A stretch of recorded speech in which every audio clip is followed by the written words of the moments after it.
Hello students, welcome to my channel. हमने पिछले video में मैंने आपको बताया था कि हम इस वीडियो के अंदर practical application of linear equation पढ़ने वाले हैं। हम मैथ्स का बेसिक चैप्टर कौन सा कर रहे थे? Linear equation in one variable. ठीक है, इस वीडियो के फर्स्ट पार्ट में मैंने आपको बेसिक कंसेप्ट सिखाया था कि कैसे लीनियर इक्वेशन का बेसिक कंसेप्ट क्या होता है, कॉन्स्टेंट्स क्या होते हैं, वेरिएबल्स क्या होते हैं, जनरल फॉर्म क्या होती है, जनरल फॉर्म को लिखते कैसे हैं, इक्वेशंस को कैसे सॉल्व करते हैं। तो सारी चीज़ें मैंने अपने इस वीडियो के फर्स्ट पार्ट में आपको बता रखी है। और इस पार्ट में मैं आपको बताने जा रहा हूँ practical application of linear equation की लीनियर इक्वेशन को प्रैक्टिकली कैसे अप्लाई करते हैं। चलिए एक क्वेश्चन देखते हैं। क्वेश्चन है the sum of 3 consecutive even number is 489, find the numbers. Question क्या पूछ रहा है? ऐसे 3 इवन कंसेक्यूटिव नंबर जिनका एडिशन 489 होगा, तो वो बताओ वो नंबर क्या है। अब सबसे पहले बात करें कंसेक्यूटिव नंबर्स की, तो पहले मैंने कंसेक्यूटिव ओड नंबर्स का बता दिया। ऐसे नंबर जैसे ओड नंबर्स लिख लिया मैंने 3, 5, 7, 9, 11, 13। अब ये कंसेक्यूटिव का मतलब क्या? कंसेक्यूटिव मतलब उसके आसपास के नंबर, जैसे 9 हो गया, 9 के आसपास का नंबर हो गया 7, 11, 13। ठीक है, अब बात करेंगे इवन की, तो 2, 4, 6, 8, 10 मैंने सारे एग्जाम्पल्स लिख लिए इवन के। और इन कंसेक्यूटिव भी आपको पता चलेगा कि जैसे 10 का कंसेक्यूटिव कैसा हो गया, 8, 12 ऐसा। ठीक है, क्वेश्चन हमसे क्या पूछ रहा है? ऐसे 3 इवन कंसेक्यूटिव नंबर जिनका एडिशन क्या होगा 489, तो वो नंबर बताओ। अब हम मैथ्स के अंदर जो अननोन क्वांटिटी होती है, अननोन नंबर होता है, उसको क्या मान लेते हैं? एक्स मान लेते हैं। तो मैं भी यहाँ पे क्या करूँगा, लेट द 3 कंसेक्यूटिव नंबर्स भी एक्स, मतलब पहले कंसेक्यूटिव नंबर्स को मैं क्या मान लूँगा? एक्स मान लूँगा। दूसरे को क्या मान लूँगा? x+2 मान लूँगा, क्योंकि मुझे क्या बोला है? इवन बोला है। तीसरे को क्या मान लूँगा? x+4। तो मैंने वैसा ही किया है। देखिए, लेट 3 कंसेक्यूटिव नंबर्स भी एक्स। पहले कंसेक्यूटिव नंबर्स को मैंने x ले लिया, सेकंड को x+2 और थर्ड को x+4। ठीक है, x+4 ले रहा। कंडीशंस के हिसाब से कंडीशन मुझे क्या बोल रही थी क्वेश्चन के अंदर कि तीनों कंसेक्यूटिव नंबर्स का जो एडिशन है वो कितना होना चाहिए? 489। तो बस मैंने तीनों को ऐड कर लिया और किसके बराबर ले लिया? 489 के। अब कांस्टेंट को ऐड कर लो और वेरिएबल को ऐड कर लो। तो यहाँ पे कांस्टेंट क्या है? 2, 4। ठीक है, 2 और 4 कांस्टेंट, और वेरिएबल्स क्या है? ये जितने भी x हैं, तो add x + x 2x, 2x + x 3x, तो ये 3x आ गया। 4 + 2 कितना हो गया? 6 = 489।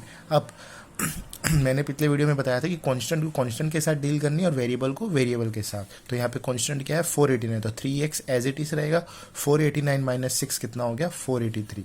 तो 3x के बराबर कितना हो गया? 483। अब मुझे x की वैल्यू चाहिए, तो 483 / 3 कितना हो गया? 16। x की वैल्यू क्या निकल के आई? 161, सॉरी, क्या निकल के आई? 161। तो x मिल गया मुझे 161। दूसरे नंबर को मैंने क्या लिया था? x+2। मैंने x+1 क्यों नहीं लिया था? क्योंकि ओड नंबर हो जाएगा। 1 हो गया, 3 हो गया, ये ओड, मुझे इवन चाहिए। तो x मिल गया मुझे 161। तो x+2 कितना आ जाएगा? 163। और फिर x+4 कितना आ जाएगा? 165। तो मुझे पहला नंबर मिल गया था 161, सेकंड नंबर मिला 163, और जो मेरा थर्ड नंबर है वो मुझे मिल गया 165। और मुझे क्वेश्चन में क्या बोला था कि तीनों नंबर्स का एडिशन कितना होना चाहिए? 489। तो मैंने तीनों को ऐड करके देखा, 161, 163 और 165, क्या 489 आता है? तो मैंने जब चेक किया था तो 489 आ रहा था। चलिए सेकंड क्वेश्चन देखते हैं। एक क्वेश्चन है, इन ए रैशनल नंबर, एक रैशनल नंबर के अंदर डिनोमिनेटर जो है, in rational number denominator is 5 more than the numerator. Rational number के अंदर एक रैशनल नंबर ऐसा है जिसके अंदर डिनोमिनेटर जो है ना मेरा, वो न्यूमरेटर से 5 ज़्यादा है। मोर मतलब एडिशन, मतलब ज़्यादा है, प्लस किया। और एक कंडीशन ये हो गई। दूसरी कंडीशन क्या है? If 2 is added to the numerator, numerator के अंदर 2 क्या कर रहे हैं? हम ऐड कर रहे हैं। और थर्ड कंडीशन है, और डिनोमिनेटर में से 2 सब्ट्रैक्ट कर रहे हैं, then the rational number become 5/6। ये कंडीशंस लगाने के बाद रैशनल नंबर क्या बन जा रहा है? 5/6 बन रहा है। तो फाइंड द फ्रैक्शन, वो फ्रैक्शन क्या होगा? तो सेम वही चीज़ यहाँ पे मैं क्या ले लूँगा? न्यूमरेटर को क्या ले लूँगा? x ले लूँगा, और डिनोमिनेटर को क्या ले लूँगा? x+5 ले लूँगा। क्यों? क्योंकि यहाँ पे मुझे कंडीशन गिवन है। क्या बोला है? In a rational number denominator is 5 more than numerator. Numerator को जब मैंने x ले लिया तो डिनोमिनेटर मेरा क्या हो जाएगा? x+5, इस कंडीशन की वजह से। फिर चलिए देखते हैं, let the numerator be the rational number भी x। न्यूमरेटर को मैंने क्या ले लिया? x, तो डिनोमिनेटर क्या हो गया मेरा? x+5। तो अब मेरा रैशनल नंबर क्या बन गया? फ्रैक्शन में होता है रैशनल नंबर हमेशा, तो मैंने इसको फ्रैक्शन में ले लिया, x/5। X plus 5। कंडीशन के हिसाब से कंडीशन मेरी थर्ड कंडीशन क्या थी, 2 is added to the numerator, तो मैंने न्यूमरेटर के अंदर देखो 2 ऐड कर रखा है। फिर क्या बोला, 2 is subtracted from the denominator, तो मैंने डिनोमिनेटर में से 2 सब्ट्रैक्ट कर रखा है, और वो किसके बराबर है, फ्रॉम द बिकम 5/6, मतलब किसके बराबर है, 5/6 हो गया, मैंने 5/6 लिख लिया।